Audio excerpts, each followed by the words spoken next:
أعوذ بالله من الشيطان الرجيم. بسم الله الرحمن الرحيم. ربما يود الذين كفروا لو كانوا مسلمين ذرهم يأكلوا ويتمتعوا ويلههم الأمل فسوف يعلمون. وما أهلكنا من قرية إلا ولها كتاب معلوم ما تسبق من أمة أجلها وما يستأخرون. وقالوا يا أيها الذي نزل عليه الذكر إنك لمجنون لو ما تأتينا بالملائكة إن كنت من الصادقين ما ننزل الملائكة إلا بالحق وما كانوا إذا منظرين. إنا نحن نزلنا الذكر وإنا له لحافظون. ولقد أرسلنا من قبلك في شيع الأولين وما يأتيهم من رسول إلا كانوا به يستهزئون. كذلك نسلكه في قلوب المجرمين لا يؤمنون به وقد خلت سنة الأولين. ولو فتحنا عليهم بابا من السماء فظلوا فيه يعرجون لقالوا إنما سكرت أبصارنا بل نحن قوم مسحورون. ولقد جعلنا في السماء بروجا وزيناها للناظرين وحفظناها من كل شيطان رجيم إلا من استرق السمع فأتبعه شهاب مبين.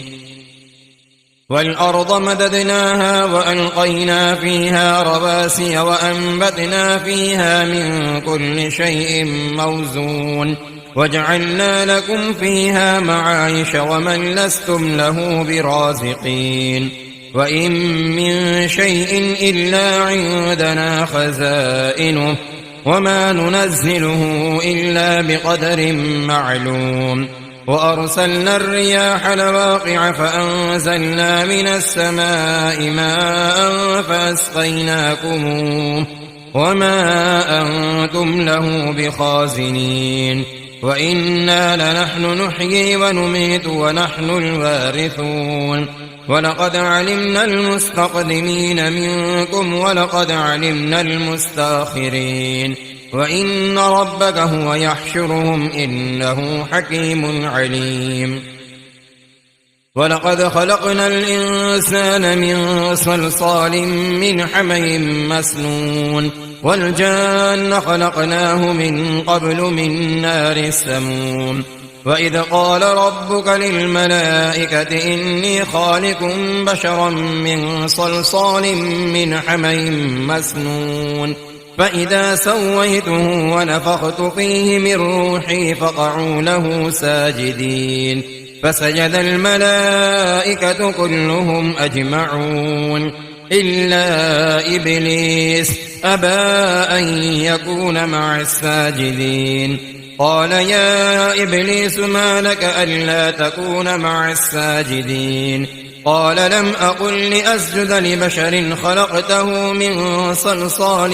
من حمإ مسنون. قال فاخرج منها فإنك رجيم وإن عليك اللعنة إلى يوم الدين. قال رب فأنظرني إلى يوم يبعثون. قال فإنك من المنظرين إلى يوم الوقت المعلوم. قال رب بما أغويتني لأزينن لهم في الأرض ولأغوينهم أجمعين إلا عبادك منهم المخلصين. قال هذا صراط علي مستقيم. إن عبادي ليس لك عليهم سلطان إلا من اتبعك من الغاوين. وإن جهنم لموعدهم أجمعين لها 7 أبواب لكل باب منهم جزء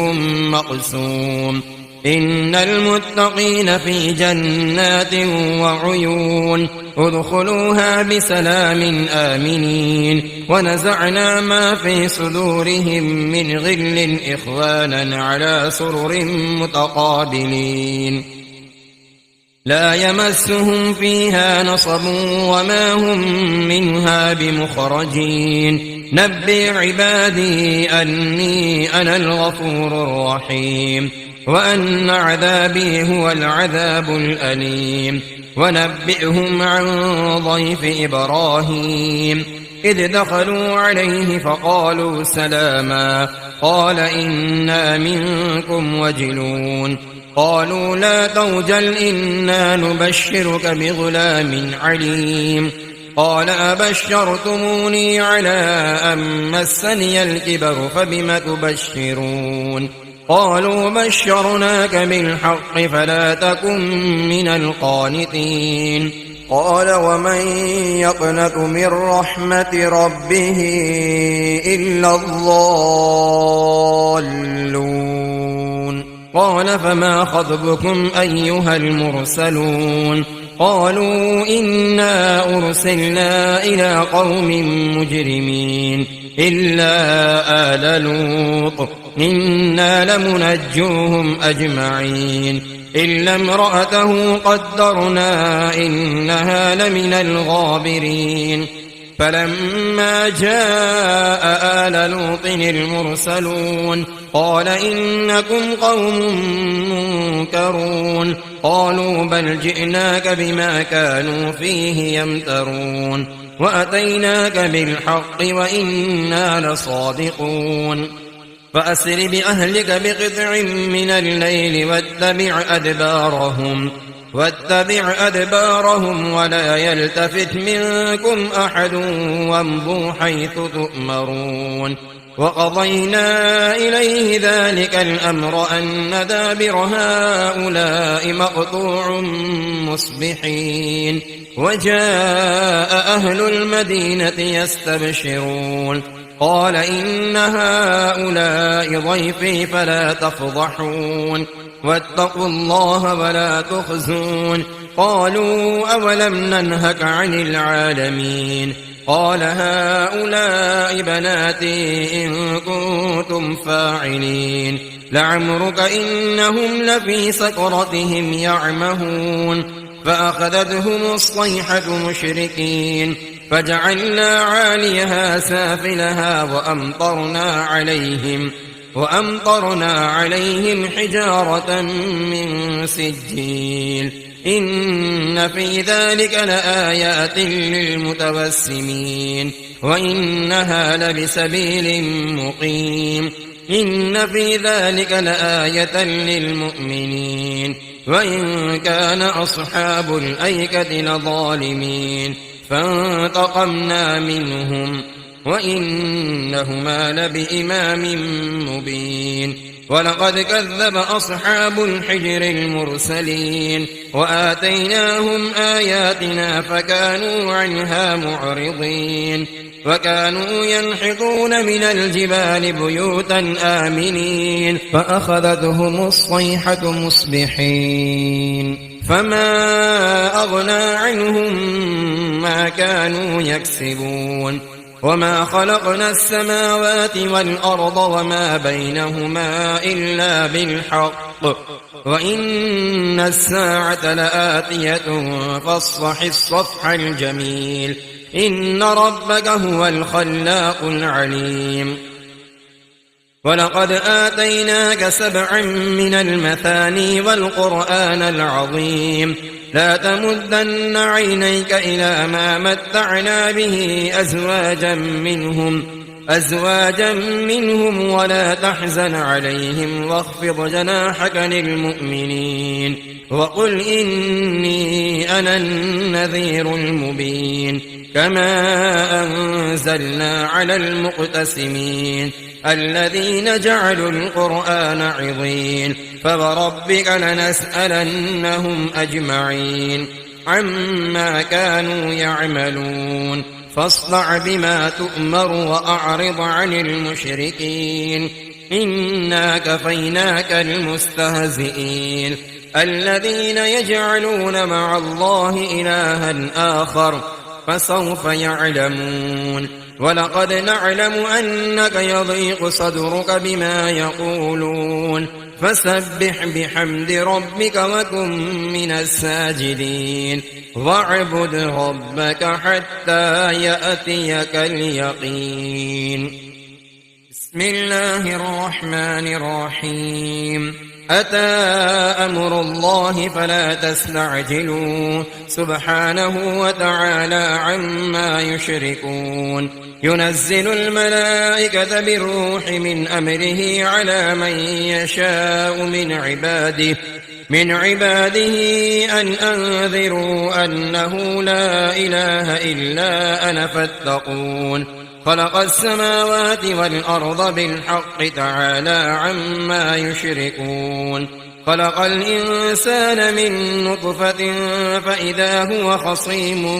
مبين والأنعام خلقها لكم فيها دفء ومنافع ومنها تأكلون ولكم فيها جمال حين تريحون وحين تسرحون وتحمل أثقالكم إلى بلد لم تكونوا بالغيه إلا بشق الأنفس إن ربكم لرؤوف رحيم والخيل والبغال والحمير لتركبوها وزينة ويخلق ما لا تعلمون وعلى الله قصد السبيل ومنها جائر ولو شاء لهداكم أجمعين هو الذي أنزل من السماء ماء لكم منه شراب ومنه شجر فيه تسيمون ينبت لكم به الزرع والزيتون والنخيل والأعناب ومن كل الثمرات إن في ذلك لآية لقوم يتفكرون وسخر لكم الليل والنهار والشمس والقمر والنجوم مسخرات بأمره إن في ذلك لآيات لقوم يعقلون وما ذرأ لكم في الأرض مختلفا ألوانه إن في ذلك لآية لقوم يذكرون وهو الذي سخر البحر لتأكلوا منه لحما طريا وتستخرجوا منه حلية تلبسونها وترى الفلك مواخر فيه ولتبتغوا من فضله ولعلكم تشكرون وألقى في الأرض رواسي أن تميد بكم وأنهارا وسبلا لعلكم تهتدون وعلامات وبالنجم هم يهتدون أفمن يخلق كمن لا يخلق أفلا تذكرون وإن تعدوا نعمة الله لا تحصوها إن الله لغفور رحيم والله يعلم ما تسرون وما تعلنون والذين يدعون من دون الله لا يخلقون شيئا وهم يخلقون أموات غير أحياء وما يشعرون أيان يبعثون إلهكم إله واحد فالذين لا يؤمنون بالآخرة قلوبهم منكرة وهم مستكبرون لا جرم أن الله يعلم ما يسرون وما يعلنون إنه لا يحب المستكبرين وإذا قيل لهم ماذا أنزل ربكم قالوا أساطير الأولين ليحملوا أوزارهم كاملة يوم القيامة ومن أوزار الذين يضلونهم بغير علم ألا ساء ما يزرون قد مكر الذين من قبلهم فأتى الله بنيانهم من القواعد فخر عليهم السقف من فوقهم وأتاهم العذاب من حيث لا يشعرون ثم يوم القيامة يخزيهم ويقول أين شركائي الذين كنتم تشاقون فيهم قال الذين أوتوا العلم إن الخزي اليوم والسوء على الكافرين الذين تتوفاهم الملائكة ظالمي أنفسهم فألقوا السلم ما كنا نعمل من سوء بلى إن الله عليم بما كنتم تعملون فادخلوا أبواب جهنم خالدين فيها فلبئس مثوى المتكبرين وقيل للذين اتقوا ماذا أنزل ربكم قالوا خيرا للذين أحسنوا في هذه الدنيا حسنة ولدار الآخرة خير ولنعم دار المتقين جنات عدن يدخلونها تجري من تحتها الأنهار لهم فيها ما يشاءون كذلك يجزي الله المتقين الذين تتوفاهم الملائكة طيبين يقولون سلام عليكم ادخلوا الجنة بما كنتم تعملون هل ينظرون إلا أن تأتيهم الملائكة أو يأتي أمر ربك كذلك فعل الذين من قبلهم وما ظلمهم الله ولكن كانوا أنفسهم يظلمون فأصابهم سيئات ما عملوا وحاق بهم ما كانوا به يستهزئون وقال الذين أشركوا لو شاء الله ما عبدنا من دونه من شيء نحن ولا آباؤنا ولا حرمنا من دونه من شيء كذلك فعل الذين من قبلهم فهل على الرسل إلا البلاغ المبين ولقد بعثنا في كل أمة رسولا أن اعبدوا الله واجتنبوا الطاغوت فمنهم من هدى الله ومنهم من حقت عليه الضلالة فسيروا في الأرض فانظروا كيف كان عاقبة المكذبين إن تحرص على هداهم فإن الله لا يهدي من يضل وما لهم من ناصرين وأقسموا بالله جهد أيمانهم لا يبعث الله من يموت بلى وعدا عليه حقا ولكن أكثر الناس لا يعلمون ليبين لهم الذي يختلفون فيه وليعلم الذين كفروا أنهم كانوا كاذبين إنما قولنا لشيء إذا أردناه أن نقول له كن فيكون والذين هاجروا في الله من بعد ما ظلموا لنبوئنهم في الدنيا حسنة ولأجر الآخرة أكبر لو كانوا يعلمون الذين صبروا وعلى ربهم يتوكلون وما أرسلنا من قبلك إلا رجالا نوحي إليهم فاسألوا أهل الذكر إن كنتم لا تعلمون بالبينات والزبر وأنزلنا إليك الذكر لتبين للناس ما نزل إليهم ولعلهم يتفكرون أفأمن الذين مكروا السيئات أن يخسف الله بهم الأرض أو يأتيهم العذاب من حيث لا يشعرون أو يأخذهم في تقلبهم فما هم بمعجزين أو يأخذهم على تخوف فإن ربكم لرءوف رحيم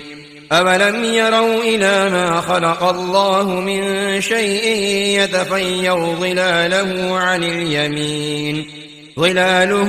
اليمين والشمائل سجدا لله وهم داخرون ولله يسجد ما في السماوات وما في الأرض من دابة والملائكة وهم لا يستكبرون يخافون ربهم من فوقهم ويفعلون ما يؤمرون وقال الله لا تتخذوا إلهين اثنين إنما هو إله واحد فإياي فارهبون وله ما في السماوات والأرض وله الدين واصبا أفغير الله تتقون وما بكم من نعمة فمن الله ثم إذا مسكم الضر فإليه تجأرون ثم إذا كشف الضر عنكم إذا فريق منكم بربهم يشركون ليكفروا بما آتيناهم فتمتعوا فسوف تعلمون ويجعلون لما لا يعلمون نصيبا مما رزقناهم تالله لتسألن عما كنتم تفترون ويجعلون لله البنات سبحانه ولهم ما يشتهون وإذا بشر أحدهم بالأنثى ظل وجهه مسودا وهو كظيم يتوارى من القوم من سوء ما بشر به أيمسكه على هون أم يدسه في التراب ألا ساء ما يحكمون للذين لا يؤمنون بالآخرة مثل السوء ولله المثل الأعلى وهو العزيز الحكيم ولو يؤاخذ الله الناس بظلمهم ما ترك عليها من دابة ولكن يؤخرهم إلى أجل مسمى فإذا جاء أجلهم لا يستأخرون ساعة ولا يستقدمون ويجعلون لله ما يكرهون وتصف ألسنتهم الكذب أن لهم الحسنى لا جرم أن لهم النار وأنهم مفرطون تالله لقد أرسلنا إلى من قبلك فزين لهم الشيطان أعمالهم فهو وليهم اليوم ولهم عذاب أليم وما أنزلنا عليك الكتاب إلا لتبين لهم الذي اختلفوا فيه وهدى ورحمة لقوم يؤمنون والله أنزل من السماء ماء فأحيا به الأرض بعد موتها إن في ذلك لآية لقوم يسمعون وإن لكم في الأنعام لعبرة نسقيكم مما في بطونه من بين فرث ودم لبنا خالصا سائغا للشاربين ومن ثمرات النخيل والأعناب تتخذون منه سكرا ورزقا حسنا إن في ذلك لآية لقوم يعقلون وأوحى ربك إلى النحل أن اتخذي من الجبال بيوتا ومن الشجر ومما يعرشون ثم كلي من كل الثمرات فاسلكي سبل ربك ذللا يخرج من بطونها شراب مختلف ألوانه فيه شفاء للناس إن في ذلك لآية لقوم يتفكرون والله خلقكم ثم يتوفاكم ومنكم من يرد إلى أرذل العمر لكي لا يعلم بعد علم شيئا إن الله عليم قدير والله فضل بعضكم على بعض في الرزق فما الذين فضلوا براد رزقهم على ما ملكت أيمانهم فهم فيه سواء أفبنعمة الله يجحدون والله جعل لكم من أنفسكم أزواجا وجعل لكم من أزواجكم بنين وحفدة ورزقكم من الطيبات أفبالباطل يؤمنون وبنعمة الله هم يكفرون ويعبدون من دون الله ما لا يملك لهم رزقا من السماوات والأرض شيئا ولا يستطيعون فلا تضربوا لله الأمثال إن الله يعلم وأنتم لا تعلمون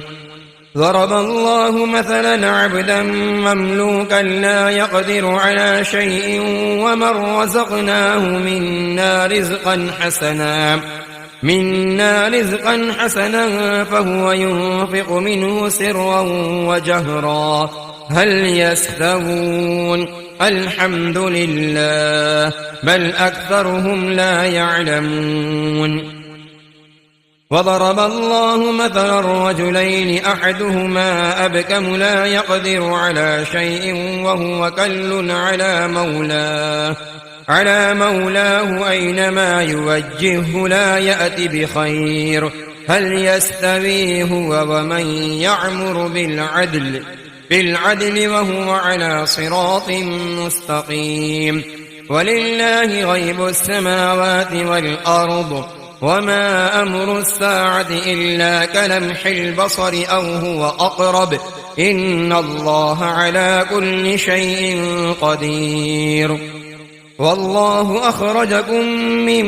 بطون أمهاتكم لا تعلمون شيئا وجعل لكم السمع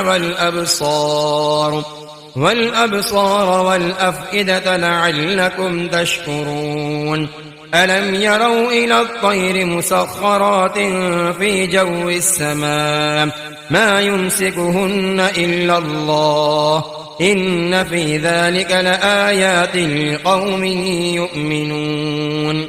والله جعل لكم من بيوتكم سكنا وجعل لكم من جلود الأنعام بيوتا تستخفونها يوم ضعنكم ويوم إقامتكم ومن أصوافها وأوبارها وأشعارها أثاثا ومتاعا إلى حين والله جعل لكم مما خلق ظلالا وجعل لكم من الجبال أكنانا وجعل لكم سرابيل تقيكم الحر وسرابيل تقيكم بأسكم كذلك يتم نعمته عليكم لعلكم تسلمون فإن تولوا فإنما عليك البلاغ المبين يعرفون نعمة الله ثم ينكرونها وأكثرهم الكافرون ويوم نبعث من كل أمة شهيدا ثم لا يؤذن للذين كفروا ولا هم يستعتبون وإذا رأى الذين ظلموا العذاب فلا يخفف عنهم ولا هم ينظرون وإذا رأى الذين أشركوا شركاءهم قالوا ربنا هؤلاء شركاؤنا الذين كنا ندعو من دونك فألقوا إليهم القول إنكم لكاذبون وألقوا إلى الله يومئذ السلم وضل عنهم ما كانوا يفترون الذين كفروا وصدوا عن سبيل الله زدناهم عذابا فوق العذاب بما كانوا يفسدون ويوم نبعث في كل أمة شهيدا عليهم من أنفسهم وجئنا بك شهيدا على هؤلاء ونزلنا عليك الكتاب تبيانا لكل شيء وهدى ورحمة وبشرى للمسلمين إن الله يأمر بالعدل والإحسان وإيتاء ذي القربى وينهى عن الفحشاء والمنكر والبغي يعظكم لعلكم تذكرون وأوفوا بعهد الله إذا عاهدتم ولا تنقضوا الأيمان بعد توكيدها وقد جعلتم الله عليكم كفيلا إن الله يعلم ما تفعلون ولا تكونوا كالتي نقضت غزلها من بعد قوة أنكاثا تتخذون أيمانكم دخلا بينكم أن تكون أمة هي أربى من أمة إنما يبلوكم الله به وليبينن لكم يوم القيامة ما كنتم فيه تختلفون ولو شاء الله لجعلكم أمة واحدة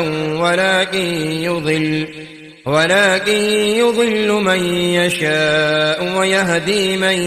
يشاء ولتسألن عما كنتم تعملون ولا تتخذوا أيمانكم دخلا بينكم فتزل قدم بعد ثبوتها وتذوقوا السوء بما صددتم عن سبيل الله ولكم عذاب عظيم ولا تشتروا بعهد الله ثمنا قليلا إنما عند الله هو خير لكم إن كنتم تعلمون ما عندكم ينفد وما عند الله باق ولنجزين الذين صبروا أجرهم بأحسن ما كانوا يعملون من عمل صالحا من ذكر أو أنثى وهو مؤمن فلنحيينه حياة طيبة ولنجزينهم أجرهم بأحسن ما كانوا يعملون فإذا قرأت القرآن فاستعذ بالله من الشيطان الرجيم إنه ليس له سلطان على الذين آمنوا وعلى ربهم يتوكلون إنما سلطانه على الذين يتولونه والذين هم به مشركون وإذا بدلنا آية مكان آية والله أعلم بما ينزل قالوا إنما أنت مفتر بل أكثرهم لا يعلمون قل نزله روح القدس من ربك بالحق ليثبت الذين آمنوا وهدى وبشرى للمسلمين ولقد نعلم أنهم يقولون إنما يعلمه بشر لسان الذي يلحدون إليه أعجمي وهذا لسان عربي مبين إن الذين لا يؤمنون بآيات الله لا يهديهم الله ولهم عذاب أليم إنما يفتر الكذب الذين لا يؤمنون بآيات الله وأولئك هم الكاذبون من كفر بالله من بعد إيمانه إلا من أكره وقلبه مطمئن بالإيمان ولكن من شرح بالكفر صدرا فعليهم غضب من الله ولهم عذاب عظيم. ذلك بأنهم استحبوا الحياة الدنيا على الآخرة وأن الله لا يهدي القوم الكافرين. أولئك الذين طبع الله على قلوبهم وسمعهم وأبصارهم وأولئك هم الغافلون. لا جرم أنهم في الآخرة هم الخاسرون. ثم إن ربك للذين هاجروا من بعد ما فتنوا ثم جاهدوا وصبروا إن ربك من بعدها لغفور رحيم. يوم تأتي كل نفس تجادل عن نفسها وتوفى كل نفس ما عملت وهم لا يظلمون. وضرب الله مثلا قرية كانت آمنة مطمئنة يأتيها رزقها رغدا من كل مكان فكفرت بأنعم الله فأذاقها الله لباس الجوع والخوف بما كانوا يصنعون. ولقد جاءهم رسول منهم فكذبوه فأخذهم العذاب وهم ظالمون. فكلوا مما رزقكم الله حلالا طيبا واشكروا نعمة الله إن كنتم إياه تعبدون. إنما حرم عليكم الميتة والدم ولحم الخنزير وما أهل لغير الله به فمن اضطر غير باغ ولا عاد فإن الله غفور رحيم. ولا tقولوا لما تصف ألسنتكم الكذب هذا حلال وهذا حرام لتفتروا على الله الكذب إن الذين يفترون على الله الكذب لا يفلحون. متاع قليل ولهم عذاب أليم. وعلى الذين هادوا حرمنا ما قصصنا عليك من قبل وما ظلمناهم ولكن كانوا أنفسهم يظلمون. ثم إن ربك للذين عملوا السوء بجهالة ثم تابوا من بعد ذلك وأصلحوا إن ربك من بعدها لغفور رحيم. إن إبراهيم كان أمة قانتا لله حنيفا ولم يك من المشركين شاكرا لأنعمه اجتباه وهداه إلى صراط مستقيم. وآتيناه في الدنيا حسنة وإنه في الآخرة لمن الصالحين. ثم أوحينا إليك أن اتبع ملة إبراهيم حنيفا وما كان من المشركين. إنما جعل السبت على الذين اختلفوا فيه وإن ربك ليحكم بينهم